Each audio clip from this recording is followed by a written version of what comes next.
Hello and welcome to the Do-It-Yourselfer's Guide on how to work with particle board.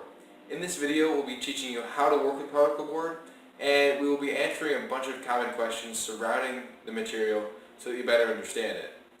With that being said, and without further ado, let's get started with the video. When we're talking about particle board, the first thing that we want to discuss is what actually is particle board. Particle board is a type of engineered wood product. It is under a subcategory of fiberboard. And fiberboard is essentially just a mixture of fine wood particles. Particle board is lower quality fiberboard, and it consists of mainly recycled wood product. And this means that the grains range in size, and they're not oriented in any special way. This is different from two other main fiberboard products, one called oriented strandboard and the other called medium density fiberboard. Those are both higher quality fiberboards that have specifications when it comes to grain size and grain orientation. Medium density fiberboard is pretty much consistent of entirely wood pulp, which is a very, very small grinded wood product. Oriented strandboard is a mixture of wood flakes, actual thin layers of wood, and they are oriented all horizontally so that you have very high strength in that material. They're all pretty cheap. Particle board is definitely the cheapest, and that's why we're talking about it in this video. The next thing I want to talk about is what are the properties of particle board. And we're talking mechanical, physical, and chemical properties. And these things are the things that make us want to use this material for our jobs. The first thing I want to do is mention that particle board is not a replacement of wood or steel in a structural sense. It does not have nearly the strength of wood or steel. If we're talking about bending strength, how much it actually supports in a bending situation, it's about 1/10 as strong as something like oak wood.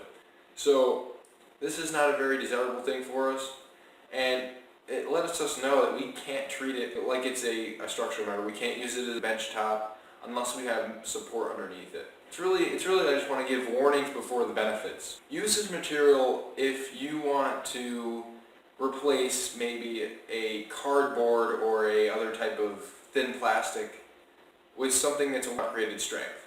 It has a pretty high hardness, so it's not going to get punctured or damaged by impacts to it. But definitely if you want to use it as something to stand on, something to lay on, then it's not going to be your material for you. Particle board made use in my project as a base for a camera. So in that case it is a structural member, but it's only holding a few pounds. Another thing that you want to make sure that you're avoiding if you're using particle board is water, because particle board has a property of expanding when wet.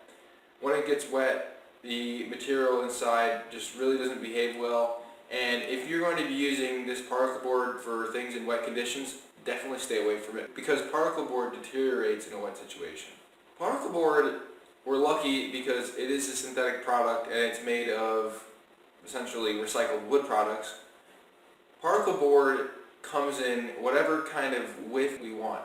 We're going to be able to buy single sheets of this stuff for high width applications. So say you wanted to use it for a small bench, then as a bench top, if you supported it, it would be appropriate, and it would only take one piece of particle board. You would cut it to shape and use it like that. So now that we've talked a little bit about particle board properties, it's time to get into how do we use particle board.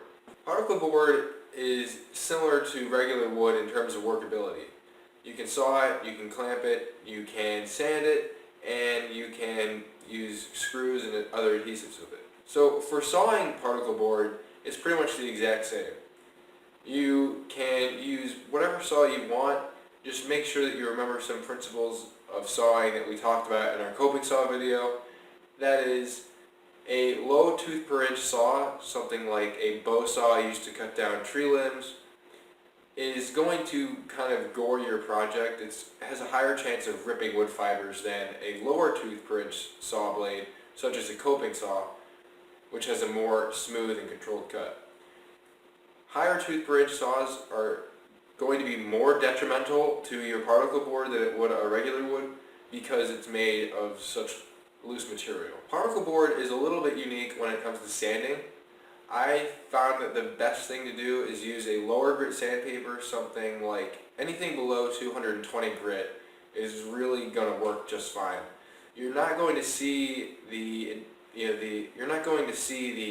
advantages of using a very high grit like a 600 grit on the particle board because it's just so gritty. So it's recommended to use the lower grit sandpapers and use it for mostly surface preparation. When you're going to paint particle board, because it's used for furniture so often, make sure that you're using the proper technique, and this should really be applied to all woods, not just particle board, but for particle board it's especially important because paint has a tendency of peeling off particle board. So in terms of technique, you want to sand down your surface. You want to prepare the surface with a low grit sandpaper, like 120, 80 grit, and you then want to apply a primer to that surface. A primer is going to allow your paint to stick to the primer as opposed to the wood, so that the primer is the one making contact and remaining secure with the wood, not the paint. So use the primer before the paint and you should be good. Paint as many coats as you need to for that color to show up appropriately. Another thing I want to mention is that I already mentioned it in my properties video, but particle board is very bad in wet conditions. It will just simply swell and be unusable. So you can put some sort of sealant on it, but make sure that you follow the proper sanding technique before you do that. Also, when you use particle board, using screws is different than it is for regular wood projects. Particle board is weaker than regular wood, so when you screw into it, it has a higher chance of losing contact with the screw if you over torque it.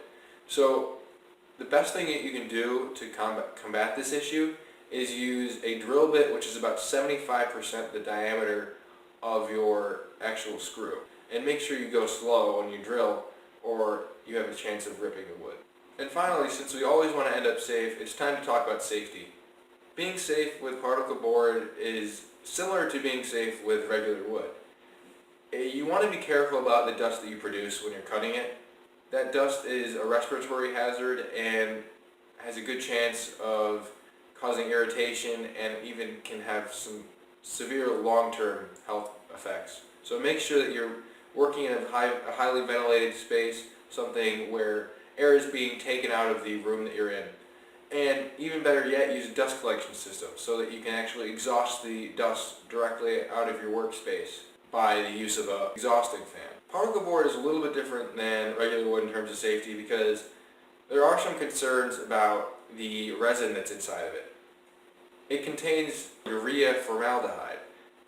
The thing that's getting released when it's sitting there dormant and when it's being cut is formaldehyde. And this comes off in the form of a gas. And even though regulations force that emission to be a low concentration such that it won't hurt you, if you're doing a large amount of particle board cutting in a very short amount of time, maybe you're planing it, maybe you're doing something like that, you want to be careful about those emissions, and that's especially important to keep that area well ventilated because of additional formaldehyde presence. So use your safety glasses, use your work gloves, use your dust mask. So with that, I want to thank you very much for watching. I hope that you learned a lot about particle board. I know I definitely did making this video. Thank you very much, and have a good day.